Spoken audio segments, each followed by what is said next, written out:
کتاب کا نام الغدیر ہے۔ بابا جی لکھا ہے کہ ایک عورت ہے، اس نے مصلی بچھایا۔ شاہ جی یہ انتہائی سخت دشمن تھی ملک صاحب مولا حسین کی۔ اس نے مصلی بچھایا، چاچا جی مصلی بچھا کے دعا کرتی ہے کہ اے اللہ مجھے ایک بیٹا دے جسے میں ظالم ڈاکو بناؤں، وہ جوان ہو کے حسین کے شیعوں کا راستہ روکے، جو زیارت کے لیے جائے وہ راستے میں انہیں لوٹے اور لوٹنے کے بعد قتل کرے۔ دعا پوری ہوئی، بیٹا ملا۔ صدقے جاواں ایک جی دعا چاچا جی ٹھیک کہا آپ نے، ملک صاحب ٹھیک کہا آپ نے، جلدی قبول ہو جاندی۔ بیٹا ملا، تھوڑا سا بڑا ہوا، ماں نے کہا پتر میں نے یہ منت مانی تھی، اماں فکر ہی نہ کر، اماں ایسا ڈاکو بنوں گا کہ کسی شیعہ کی جرت ہے کہ وہ یہاں سے گزرے۔ ملک صاحب سرزمین مسیب پر اس نے اپنا مورچہ قائم کیا، مسیب کی سرزمین۔ قافلے آتے یہ لوٹتا، پہلے ہی دن کی پہلی جملہ ایسا ہوگا کہ آپ کی انشاءاللہ تھکن اتر جائے گی۔ اگرچہ میں 2 دن سے سویا نہیں ہوں، اسی تھوڑا سا یہ حال ہے، آپ دعا فرمائیں گے انشاءاللہ میں بھی ٹھیک ہو جاؤں گا۔ قافلہ آیا، ایک سپاہی آگے بڑھا، اس نے کہا سردار شکار آ گیا، شیعہ ظاہر آ رہے ہیں، لوٹے۔ کہتے ہیں ہاں گھوڑے نکالو، تلواریں پکڑو، اوزار سنبھالو، ابھی لوٹتے ہیں۔ نام تھا اس کا جمال الدین۔ باٹا پور کے انتہائی پڑھے لکھے لوگوں، میں کوئی پہلی مرتبہ نہیں آیا، میں نے آپ کی بڑی نوکریاں کی ہیں، اور جب بھی علمی اور پکی پیٹی بات کی جاتی ہے، جتنی آپ دعا کرتے ہیں شاید کوئی ایسا مجمع ہو، اللہ آپ کی توفیقات خیر میں اضافہ فرمائے۔ ابھی خاموشی ایسی ہو کہ آپ کے سانسوں کی آواز منبر تک آئے، پھر پڑھنے میں لطف ہے۔ کہتا جلدی کرو انہیں لوٹتے ہیں۔ جمال الدین خود روایت کرتا ہے، ملک صاحب کہتا ہے کہ اچانک میرے اوپر نیند کا غلبہ ہوا، بے ہوشی چھائی، میری آنکھ لگی، سپاہیوں کی جرت نہیں ہے کہ وہ سردار کو ہلائیں۔ اتنے میں وہ قافلہ عزت کے ساتھ گزر گیا، جس میں سید زادیاں تھیں، جس میں مومنہ بیبیاں تھیں، جس میں معصوم بچے تھے، چند سید تھے، چند مومن تھے، زیادہ تعداد خواتین کی، اور خواتین میں سید زادیوں کی تعداد زیادہ تھی۔ یہ گزرا، بسم اللہ کرنا۔ جمال الدین ملک صاحب کہتا ہے، خود ڈاکو کہتا ہے کہ اچانک میں نے دیکھا سوئے ہوئے خواب میں کہ قیامت آ گئی۔ ہر شخص نفسا نفسی کے عالم۔ بیٹا نفسا نفسی عربی میں کہتے ہیں میں، یعنی ہر بندے کو اپنی اپنی پڑی ہے۔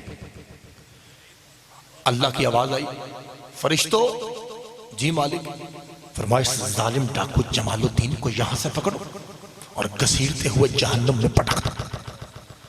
کہتا ہے 2 فرشتے آگے بڑھے، ایک نے مجھے یہاں سے پکڑا، ایک نے یہاں سے، گھسیٹتے ہوئے جہنم کے کنارے پہنچے۔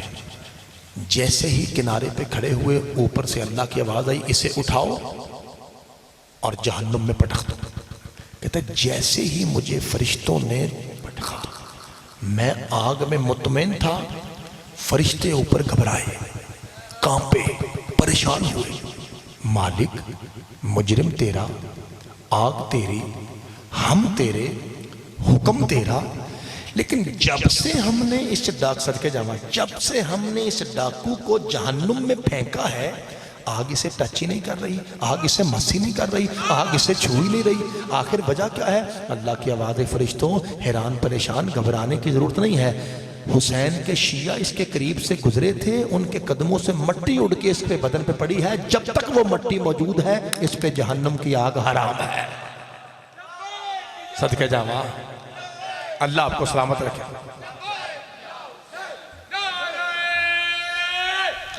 حیدری، مولا آپ کو سلامت رکھے۔ صدقے جاواں، سونے والے بھائی جی بڑا بہترین چل رہا ہے کہ جب تک اللہ آپ کی نوکری قبول فرمائے، وہ سید زادیوں کے قدموں سے اٹھنے والی، وہ مومنات کے، وہ شیعوں کے قدموں سے اٹھنے والی گرد جب تک اس کے بدن پہ موجود ہے، مولا بھائی تیرے سردی خیر رکھے۔ یہی سننے کا طریقہ ہے۔ اللہ آپ کو سلامت رکھے۔ میرے کئی بھائی ہیں جو ولایت علی کے نشے میں وجد میں آگے ہیں، اور یہی مجلس ہوتی ہے۔ مجلس کو زیادہ شور کا نام نہیں ہے کہ بندہ جناب اچھل کے ادھر چلا جائے، اچھل کے ادھر چلا جائے، زیادہ شور ہو۔ مجلس فکر کا نام ہے، جس میں فکر ہو، ذکر ہو، سمجھے وہ مجلس ہے۔ اب آنکھ کھلی، پہلے سارے بھائی آمین کہیے، اللہ کسی کو خواب میں بھی جہنم نہ دکھائے۔ بھائی جان اس کی آنکھ کھلی. پتر آنکھ کھلتے ہی کرتا کیا ہے؟ اپنے آپ کو کہتا ہے شکر ہے خواب تھا بچ گیا. یعنی جہنم کی گرمی باوجود شدت حرارت، یعنی ہماری زبان میں کہتا ہے سیک، اپنے اندر فیل کر رہا تھا. یا اللہ تیرا شکر ہے. اب آپ کی باریاں بولنے کی. ساری فرقی گھومی اور ذہن میں آیا ڈاکو، زائر، گرد، قیامت، فرشتے، جہنم، بخشش، حسین. ہائے ہائے، خدا آپ کو سلامت رکھے. بخش بابا جی مہربانی. بخشش، حسین. اٹھا اپنے خادم سپاہی سے کہتا ہے جی بسم اللہ، اوئے ادھر آ جی. شاہ جی، شباز شاہ جی باریک فکرہ ہے، اور یہ فکرہ اس قابل ہے کہ اسے باٹا پور میں کہا جائے اور دعا حاصل کی جائے. کہتا ہے یہ بتا کہ تیری پاس رومال ہے؟ سپاہی سے کہتا ہے جی سردار میرے پاس ہے. کہتا ہے رومال نکال اور جلدی سے میری آنکھوں پہ باندھ دے. اور تیرے پاس رسی ہے؟ وہ کہتا ہاں جلدی کر میرے ہاتھوں کو باندھ دے. یہ میرے لوگ دیکھو تو سارا نقشہ دین چاہیے. اے یوں آنکھیں بندوا کے، یوں ہاتھ بندوا کے کہتا ہے مجھے گردن سے پکڑ کے ذریعے حسین تک لے جاؤ. یہ نقشہ حسین کو بڑا پسند آتا ہے. ہائے ہائے، مولا آپ کو سلامت رکھے. جب سے میں پڑھ رہا ہوں آپ کی آنکھیں برس رہی ہیں. یہ آپ کی معرفت ہے، کیونکہ آدھا مجمع رو رہا ہے اس قصیدے پہ، اس لیے داد کی آواز میں کمی ہے. اللہ آپ کی آنکھوں پہ رحم فرمائے. چونکہ میں دیکھ رہا ہوں بہت سارے مومن ہیں جو فضائل کے انداز میں ہی مسلسل رو رہے ہیں، تو یہ آپ کی معرفت ہے. اسی حالت میں مجھے لے چل. کل سے پھر انشاءاللہ جیسے آپ چاہیں گے بڑی سے بڑی نوکری ہوگی. آج چونکہ تمہید ہے تو میں نے تمہید میں مناسب سمجھا کہ اسی سے گفتگو کا آغاز کیا جائے. سپاہیوں سے کہتا ہے کہ جیسے ہی مجھے تم حسین کی چوکھٹ پہ ڈالو، آپ ہوتے کھلونا نہیں، دفع ہو جانا. میں جانوں میرا مولا جانا. سپاہی نے چھوڑا، وہ چلا گیا. بابا جی اب ہاتھ بندھے ہوئے تھے نا. چاچا جی جمال الدین ڈاکو شریف شاہ کہتا ہے کہ اب میں نے اپنے ماتھے سے حسین کا ماتم شروع کیا. ماتھا مارتا ہوں مٹی پہ، خاک شفا پہ. ہائے حسین، ہائے حسین، ہائے حسین. کہتا ہے ہلکا سا میرا ماتھا پھٹا، خون کا ایک قطرہ برآمد ہوا جسے آپ خونی پرسہ کہتے ہیں. کیسے جیسے ہی خون نکلا میں نے ایک ہی واسطہ دیا، اسی وقت بخشش ہو گئی. سارے بولے جی. کہتا ہے میں نے فوراً ہاتھ جوڑ کے کہا مولا میں کمینہ ہوں، بخش دے، تو زہرا کا بیٹا ہے. صدقے جاواں. مولا آپ کو سلامت رکھے. حیدری مولا بسم اللہ کرا. اللہ آپ کی آنکھوں پر رحم فرمائے. جب سے میں پڑھ رہا ہوں تب سے آپ مسلسل رو رہے ہیں. اللہ آپ کو سلامت رکھے. کیا کہا؟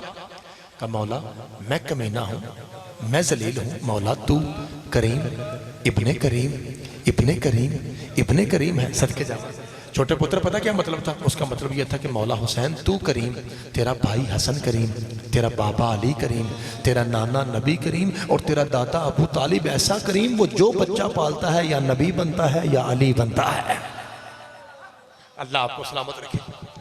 مولا بخش دے، تو سیدہ کا بیٹا ہے، تو کریم ابن کریم ہے. اگر اس کتاب میں یہ لفظ نہ ہو جو چور کی سزا میری، آپ شیعہ ہو کہ نہ بولیں، آپ جانے شاہ جانے تراہ جانے. اب ماشاءاللہ جہاں تک قناعت تھی تقریباً مجمع فل ہو گیا ہے. اب آپ کی پاکیزہ آواز جو ہے وہ ممبر تک تو آنی چاہیے. لکھا جیسے اس نے کہا نا مولا بخش دے، تو سیدہ کا بیٹا ہے. ملک صاحب لکھا ہے اچانک پاک شبیر کی قبر شک ہوئی، قبر کھلی اور اندر سے ایک کالے رنگ کی بڑی سی چادر خود بخود لہراتی ہوئی اتنی بلند ہوئی کہ وہ آ کے جمال الدین کے اوپر ایسے گری کہ سر سے لے کے پاؤں تک اس کالی چادر نے جو حسین مولا کی قبر سے نکلی تھی، اس نے آ کے مکمل طور پہ جمال الدین کو ڈھانپ لیا. اور اندر سے آواز آئی فکر نہ کر، بس کر، ترلے نہ زیادہ کر. یہ وہ در ہے جہاں کنکر در بنتا ہے، مجرم ہور بنتا ہے.